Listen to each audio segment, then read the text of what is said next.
Hi hello నమస్తే welcome to Telugu one this is దివేశ్రీ.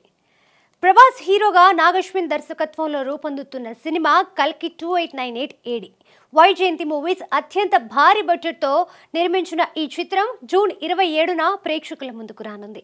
అయితే విడుదల తేదీ దగ్గర పడే వేళ మూవీ టీం సంచలన నిర్ణయం తీసుకుంది. ఇటీవలే ముంబైలో కల్కి ప్రీ రిలీజ్ ఈవెంట్ జరిగిన సంగతి తెలిసిందే. దానిని మించేలా అత్యంత భారీ స్థాయిలో తెలుగునాట ఒక ప్రీ రిలీజ్ ఈవెంట్ జరగనుందని ఇటీవలే ప్రచారం జరిగింది.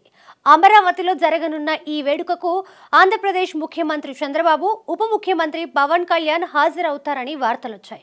ఒకవేళ అమరావతిలో కుదరని పక్షంలో హైదరాబాద్లో అయినా ఈ ఈవెంట్ ఉంటుందని న్యూస్ వినిపించింది. దీంతో తెలుగునాట జరిగే ఈ భారీ ఈవెంట్ కోసం ప్రభాస్ అభిమానులు ఎంతగానో ఎదురు చూస్తున్నారు. అయితే ఇప్పుడు కల్కి టీం ఫ్యాన్స్ కి ఊహించని షాక్ ఇవ్వనుందని తెలుస్తోంది. ప్రీ రిలీజ్ ఈవెంట్ ని నిర్వహించకూడదని మేకర్స్ నిర్ణయించుకున్నారట. అంతేకాదు తెలుగునాట ప్రత్యేకంగా ఇతర ప్రమోషనల్ ఈవెంట్స్ ఏవి కూడా ఉండవట. ఈ న్యూస్ ఫ్యాన్స్ ని డిసప్పాయింట్ చేస్తోంది. అయితే తెలుగులో ప్రమోషన్స్ చేయకపోవడం వెనుక ఓ స్ట్రాటజీ ఉన్నట్లు తెలుస్తోంది. ప్రభాస్ సినిమా అంటే తెలుగునాట ఎలాగో రికార్డు ఓపెనింగ్స్ వస్తాయి. అందుకే విడుదలకు ముందు మితిమీరిన అంచనాలు పెంచే కంటే థియేటర్స్ కు వచ్చిన ఆడియన్స్ ని తమ కంటెంట్ తో సర్ప్రైజ్ చేయాలని మేకర్స్ స్ట్రాటజీ అని సమాచారం.